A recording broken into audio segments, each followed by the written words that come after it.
आज के चैप्टर में हम पढ़ने वाले हैं साइंस का एक बहुत इंपॉर्टेंट चैप्टर, ठीक है, जो हमारा अध्याय 5 है, ठीक है। और इसमें हम पढ़ेंगे आवर्त का वर्गीकरण, ठीक है, तत्वों का आवर्त का वर्गीकरण। अब यहाँ पे क्या है, इस चैप्टर को पहले समझ लेते हैं क्यों बनाया गया था, ठीक है। देखिए, इस चैप्टर को बनाने की सबसे मेन वजह, अच्छा अब आप देख रहे होंगे कि सपोर्टिंग मटेरियल है गवर्नमेंट स्कूल का, तो कोई बात नहीं, बहुत अच्छे तरीके से उन्होंने समझाया हुआ होता है, ठीक है। तो आपको और कोई नोट्स की ज़रूरत नहीं है, यही बहुत अच्छा है ना। तो स्टार्ट करते हैं। अब देखो यहाँ पे क्या है,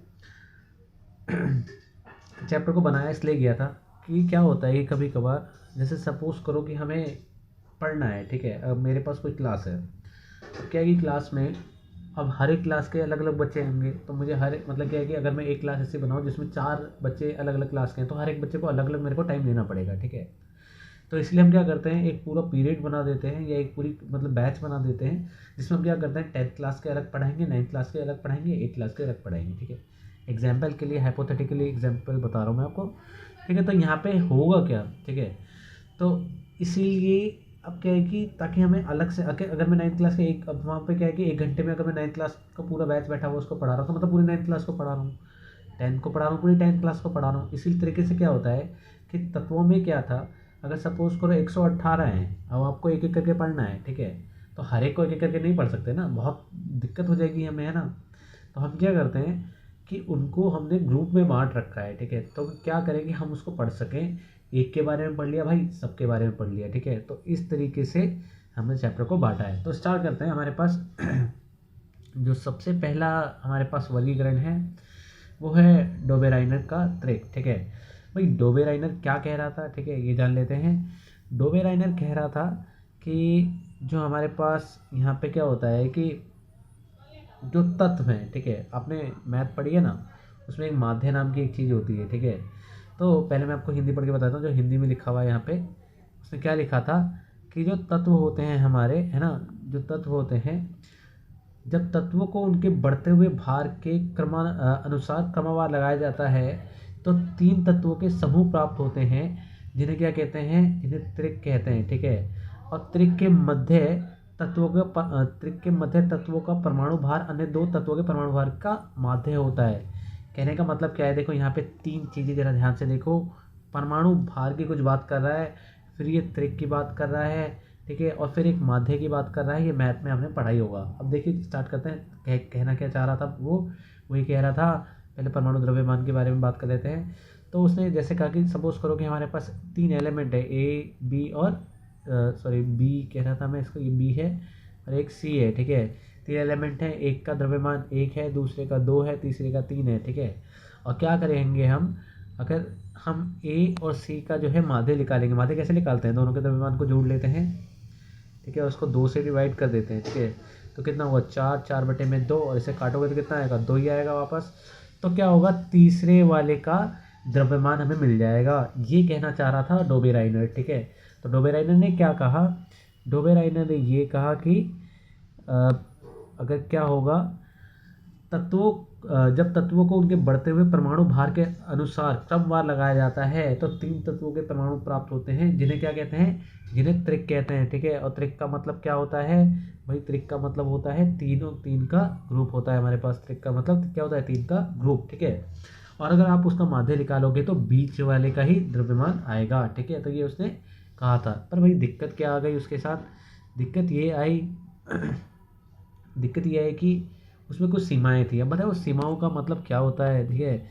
सीमाओं का मतलब होता है कमियां, ठीक है। सीमाओं का मतलब क्या होता है, सीमाओं का मतलब होता है कमियां। अब कमियां क्या थी उसमें, कमी भाई ये थी कि ये जो त्रिक थे ना, उस समय तक ज्ञात तत्वों में केवल 3 ही त्रिक प्राप्त कर पाए थे, ठीक है। और बाकी जो त्रिक हैं वो नहीं मिले हमें कभी, ठीक है। तो इस चीज़ को हमें याद रखना है कि क्या हुआ कि बाकी त्रिक कभी मिले ही नहीं, ठीक है। ठीक, ये समझ में आ गया। तो ये डोबेराइनर का त्रिक आपको दे रखा है, ठीक है। अगला जो हमारे पास सिद्धांत आता है वो आता है हमारे पास किसका, न्यूलैंड्स, ठीक है। भाई न्यूलैंड्स नाम का जो बंदा था, इसको गाना गाने का काफ़ी शौक था, ठीक है। अब इसको गाना गाने का भाई अंग्रेज है, ये सारे गामा पाधा निशा नहीं गाता था। तो फिर भी मैं आपको हिंदी के जो स्वर होते हैं उसके हिसाब से समझाता हूँ, ठीक है। तो हमारे गाने अगर मैं आपको सिखाऊँ, चलिए आपको थोड़ी सिंगिंग सिखाते हैं, ठीक है। तो अगर मैं आपको क्या करूँ कि गाने सिखाऊँ थोड़े से, तो पहले क्या आता है, सा आता है, सा, फिर रे, फिर सा रे, गा, है ना, फिर मा, फिर पा, फिर धा, भाई, फिर नी, और ऐसे कुछ करके सा, फिर लास्ट में से आता है। भाई मैं सिंगर तो हूँ नहीं, फिर मैं आपको बता रहा हूँ, ठीक है। तो सारे गामा पा धा नी, और उसके बाद सा आता है, और फिर हम क्या करते हैं, फिर सा पढ़ लेते हैं, ठीक है। हमने सा पे ही ख़त्म किया था, वापस हम सा पे ही पढ़ते हैं, फिर वापस यही हमारी सीरीज़ चलती रहती है, ठीक है। तो ये चीज़ नोटिस कर ली किसने, भाई न्यूलैंड्स ने ये चीज़ नोटिस कर ली, ठीक है। न्यूलैंड्स ने क्या किया, तो न्यूलैंड्स ने क्या किया, इस चीज़ को नोटिस किया, ठीक है। और नोटिस करने के बाद उसने क्या कहा कि अगर आप इनको गाने के हिसाब से देखोगे, ठीक है, तो जो हमारा, जैसे मैंने बताया ना, सा पे शुरू हुआ और सा पे ख़त्म हुआ, तो जो सा पे शुरू होकर बिल्कुल वापस सा पे ख़त्म हुआ, उनके जो वो हैं, उनके जो हमारे जो वो होते हैं गुणधर्म, वो समान होते हैं, ठीक है। तो जैसे देखो, अब यहाँ से लेकर यहाँ तक तो नहीं तक गया, फिर वापस सा पे आ जाएगा, फिर हाइड्रोजन, फ्लोरीन, ये क्लोरीन, ये कोबाल्ट, और ये निकेल, और ये बैरियम, ठीक है, इनके जो है हमारे वो बराबर है, ठीक है ना। तो इस चीज़ को उसने बताया था, ठीक है। इनका क्या होता है, इनके जो गुण होते हैं, जो गुण हैं इनके, बहुत हद तक समान थे, ये उसने बताया, ठीक है। भाई उसने बता दिया, पर भाई क्या गलती हो गई उससे, ठीक है। तो गलती पकड़ लेते हैं इसकी, तो गलती को क्या कहते हैं हम, सीमाएं कहते हैं, ठीक है। तो सीमाओं में क्या था हमारे पास, तो सीमाएं ये थी कि इसका जो हमारे पास इसका जो नियम था, वो सिर्फ कहाँ तक लागू होता था, सिर्फ कैल्शियम तक लागू होता था, ठीक है। कहाँ तक लागू होता था, हल्के तत्वों तक, ये कैल्शियम तक लागू होता था, ठीक है। और नए तत्वों के गुण इस साइड से मेल खाते ही नहीं थे, ठीक है ना। जो नए तत्व अभी जो ढूंढे जा रहे हैं, या उसके मरने के बाद जो ढूंढे गए होंगे, वो जो है मेल खाते ही नहीं थे उससे, ठीक है। अब आगे पढ़ते हैं, और क्या था भाई, सारणी में तत्वों को समर्जित कर, देखो कि क्या कह रहा है, सारणी में तत्वों को समर्जित करने के लिए न केवल दो तत्वों को एक साथ रख दिया, बल्कि असमान तत्वों के गुण, जिनके गुणों में असमानता नहीं थी, उसे साथ में रख दिया। कहने का मतलब ये है कि उसने अपना मतलब ये जो आवर्त सारणी बनाने के चक्कर में उसने क्या किया, उसने दो असमान तत्वों को एक साथ रख दिया। कोबाल्ट और निकेल भाई मैच नहीं खाते हैं, कोई भी मतलब क्या है कि इनमें कोई गुण इतने ज़्यादा कोई समान है ही नहीं, फिर भी इसे साथ में रख दिया भाई, क्योंकि मुझे क्या करना है, मुझे तो सीरीज़ बनानी है, मतलब मुझे क्या करना है, अपना आवर्त सारणी बनानी है, ठीक है। यहाँ रख दिया साथ में, तो ये इसने कर दिया भाई, ये इसकी क्या थी, सीमाएँ थी। सीमाओं का मतलब क्या बताया मैंने, गलती थी, ठीक है। तो इस तरीके से ये इसकी सीमाएँ थी। और ऊपर से ये एक बुक में आपकी एक और लाइन लिखी हुई, उसने ये कहा था कि सिर्फ 56 तत्व होते हैं, और 56 के बाद कोई तत्व नहीं ढूंढा जाएगा, पर ऐसा नहीं है, 56 के बाद भी हमें बहुत सारे तत्व मिले, ठीक है। अब आते हैं अगले पे, क्या होता है वो, कौन था, मेंडलीफ, ठीक है। मेंडलीफ के बारे में पढ़ लेते हैं। तो हमारे पास ये मेंडलीफ आता है, ठीक है। तो मेंडलीफ ने क्या कहा था भाई, तो देखो मेंडलीफ ने कहा था, मेंडलीफ ये कह रहा था कि भाई, मेंडलीफ था कौन भाई, बहुत बड़े रशियन वैज्ञानिक थे, ठीक है। उन्होंने भी अपनी बातें रखी, और काफ़ी हद तक मेंडलीफ ही सही थे, ठीक है। पर कुछ गलतियां तो वो भी कर गए, ठीक है ना। तो मेंडलीफ ने क्या कहा था, तत्वों के भौतिक तथा रासायनिक गुण इनके परमाणु द्रव्यमान के आवर्त फलन होते हैं। कहने का मतलब ये था कि इन्होंने जो अपनी आवर्त सारणी बनाई थी ना, वो तत्वों, मतलब क्या है, उसने द्रव्यमान के हिसाब से रखा था, कि मतलब अगर कोई आपके पास ए बी सी डी के तत्व हैं, ठीक है। अब जैसे इसका द्रव्यमान 1 है, दूसरे का 2 है, तीसरे का 3 है, ये चौथे का 4 है, तो इस हिसाब से रखा हुआ था, मेनली इसी हिसाब से उसका बना हुआ था। तो द्रव्यमान का आवर्त फलन होता है, ये लाइन एकदम एज इट इज़ आप याद कर लेना, ठीक है, क्योंकि बहुत ज़रूरी है, ये लाइन ऐसे ही आती है, ठीक है। अब अगला जो था हमारे पास, मेंडलीव की आवर्त सारणी तत्वों के रासायनिक गुणधर्मों पर आधारित थी। ये पता नहीं कहाँ से लिख दिया इन्होंने। अब देखो क्या फायदा है, इसने क्या किया था, अब कुछ लाइनें आपको समझा देते हैं, ठीक है। एक मिनट, ये जरा चालू हो जाए, हाँ। तो हमारे पास उसने कहा था, इसकी जो आवर्त सारणी थी उसमें ऊर्ध्वाधर स्तंभ कितने थे, ऊर्ध्वाधर स्तंभ थे, मतलब जिनको क्या कहते थे, जिनको आवर्त कहते थे, सॉरी, जिनको क्या कहते थे, समूह कहते थे। और 7 क्षैतिज पंक्तियाँ जिनको क्या कहते थे, आवर्त कहते थे, ठीक है। अब भाई आवर्त क्या होता है और समूह क्या होता है, पहली बात तो ऊर्ध्वाधर क्या होता है, ठीक है। हमारी खड़ी लाइनें होती हैं ना, ऐसे करके ऐसे ऐसे, इनको कहते हैं क्या, ऊर्ध्वाधर। और जो ऐसी लाइन होती है, इसको क्या कहते हैं, क्षैतिज कहते हैं, ठीक है।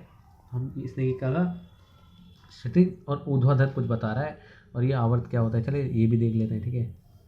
चलते हैं इसकी आवर्त सारणी के पास। भाई ये रही इसकी आवर्त सारणी, ये थोड़ी टेढ़ी लग रही है भाई। अच्छा देखो ये क्या है, स्क्रीन की वजह से है। चलिए आपको थोड़ा तो एडजस्ट करना ही पड़ेगा, ठीक है। तो यहाँ पे एक बार मैं इसको कर देता हूँ, ये है, ठीक है। अब यहाँ पे ध्यान दो, उसने क्या कहा था कि भाई 8 समूह हैं, तो बिल्कुल 8 हैं। गिनना कहाँ से है, यहाँ से देखो, 1 2 3 4 5 6 7 8, ये 8 समूह हैं, ठीक है। और आवर्त कितने हुए, 1 2 3 4 5 6 7, ठीक है, 7 आवर्त हैं भाई। जैसा उसने कहा था ये उसने बता दिया, ठीक है। इसे कहते हैं, इन खड़ी लाइनों को क्या कहते हैं, इनको समूह कहते हैं, ठीक है। और इनको क्या कहते हैं, इनको आवर्त कहते हैं। कितने आवर्त हैं भाई, 6 आवर्त बनाए हैं। और कितने, 8 समूह में बांट रखा है भाई ने, ठीक है। तो ये वो करके गए थे, ठीक है।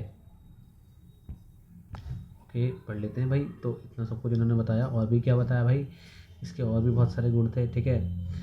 उपलब्धियां बता देते हैं आपको एक बार। तो इसने क्या किया था, अज्ञात तत्वों के रिक्त स्थान छोड़ दिए।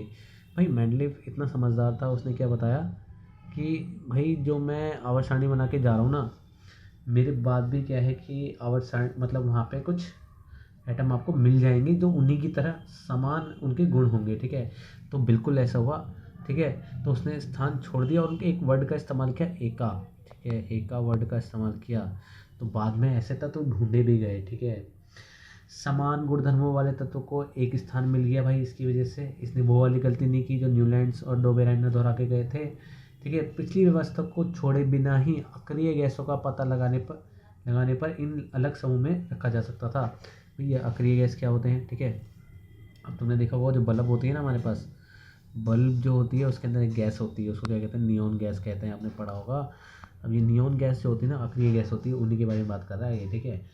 तो हम आगे आपको बताएंगे, ठीक है ना। उसके बाद क्या हुआ, सीमाएं क्या थी भाई, गलतियाँ क्या कर गया ये। तो भाई समस्थानिकों का पता नहीं लगा पाया। भाई समस्थानिक क्या होते हैं, तो लास्ट क्लास मतलब 9th क्लास में आपने पढ़ा होगा। समस्थानिक क्या होते हैं, जिनका परमाणु द्रव्यमान जो होता है वो अलग अलग होता है। परमाणु द्रव्यमान को किससे, ए से दर्शाते हैं ना, ये अलग होता है। और जो Z होता है मतलब परमाणु संख्या जो होती है वो समान होती है, ठीक है। हाइड्रोजन का स्थान वो निश्चित नहीं रख सका। अब देखिए ये मैं आपको आगे बता दूंगा। और कुछ तत्वों को परमाणु द्रव्यमान के अनुसार अनुचित क्रम में उसने रख दिया, ये उसकी गलतियाँ थी, ठीक है। तो हम इस लेक्चर में इतना ही पढ़ेंगे। अगर आपको लेक्चर समझ में आया हो तो चैनल को सब्सक्राइब करें, ठीक है।